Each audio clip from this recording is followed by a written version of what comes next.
Thank you. Our next speaker is Ms. Penny Kotterman.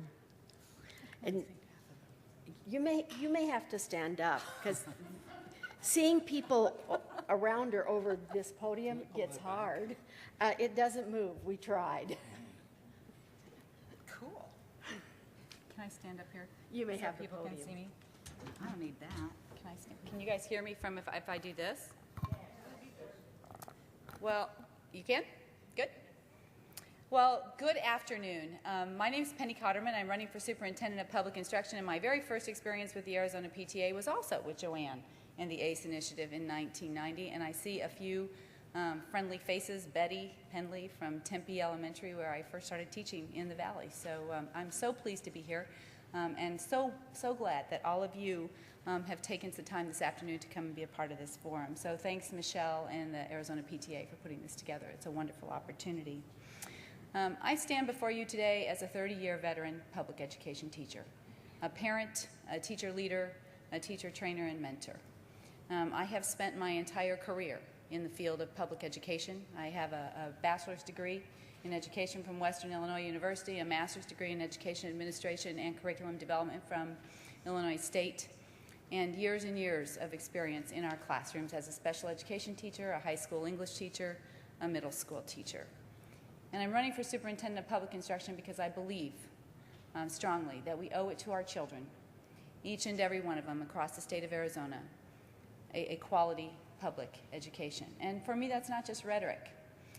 Over the course of time that I've been here, since 1984, I have traveled literally through every area of this state, been in hundreds of schools and most of the school districts. And I raised 2 children in this state. Some of you know them. I know that you can get an excellent public education in the state of Arizona, and that you can go to the best colleges and the best universities and become a successful adult. But I also know that that education is not equally distributed across the state, and that for many of you, your children don't have those same opportunities.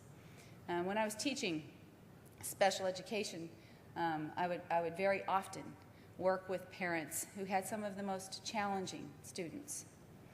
And my job in Tempe Elementary was to create relationships and liaisons with parents and community organizations so that we could help all kids be successful. And I'm proud to say that today, the programs that we put together are still in existence. I think that's a testimony to what you can do if you have some vision and leadership and practical experience, and you understand what it is that's important for education and learning. I do have an extremely important special interest. My special interest has been since 1978, children and public education, and that will be my special interest as Superintendent of Public Instruction. I believe it is far past time for Arizona to have a public education teacher as Superintendent of Public Instruction. For far too long, we have turned our schools over to politicians, to consultants, to attorneys. We have turned our teachers into villains.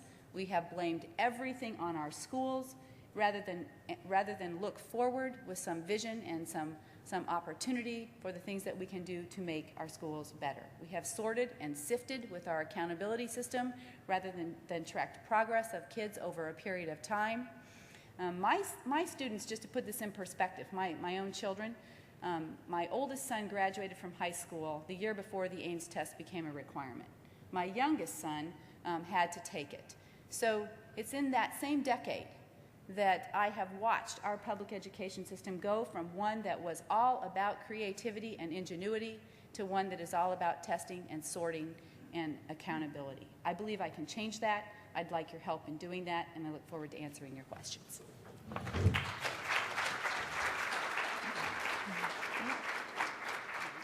Thank you. And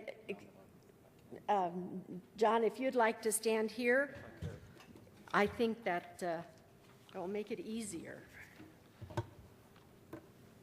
Thank you for being here on a Friday afternoon and showing your dedication to public education.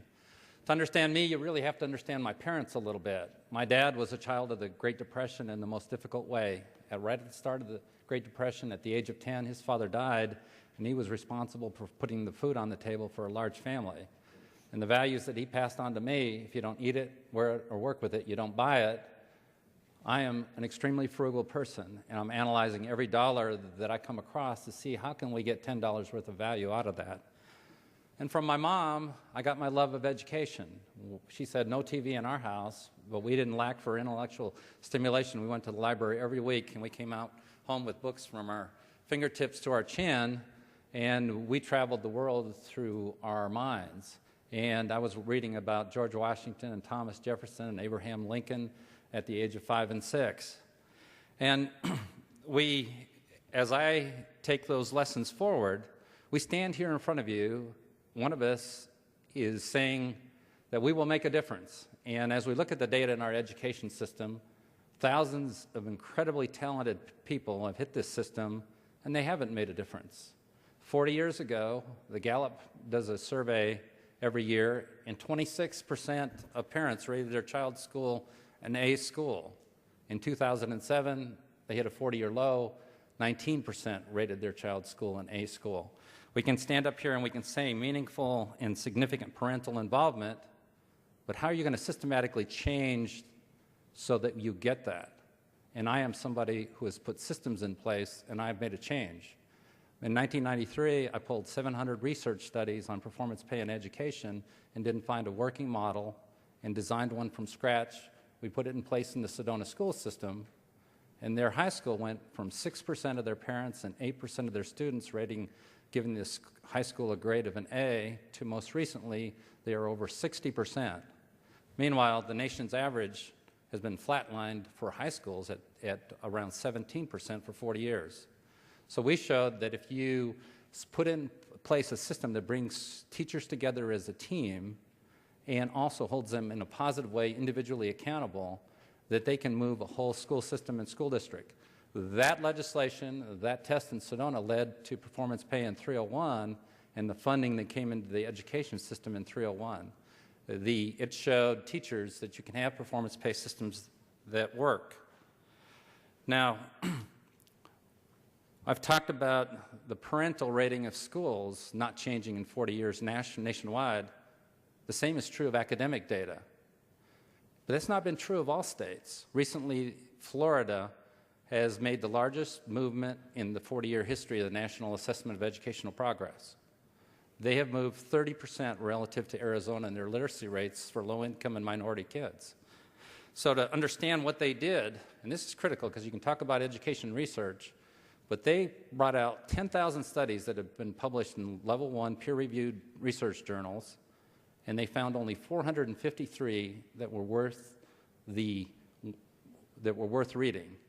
The other 9,600 weren't worth the paper they were written on. These were level 1 peer-reviewed research journals. Then they took those 453 and they found significant deficiencies there. They used that research to drive Florida ahead. That model, the model that we laid out for Sedona that led to 301, the Florida model is the foundation by which you make a change, in which you're in a leader that can make a difference. You do your homework, you carefully analyze, you put systems in place that produce better outcomes. We have a lot of bad things headed for education nationwide as a result of the federal government. We need a leader who understands that and can guide us in the right direction. Thank you. Thank you. Thank you.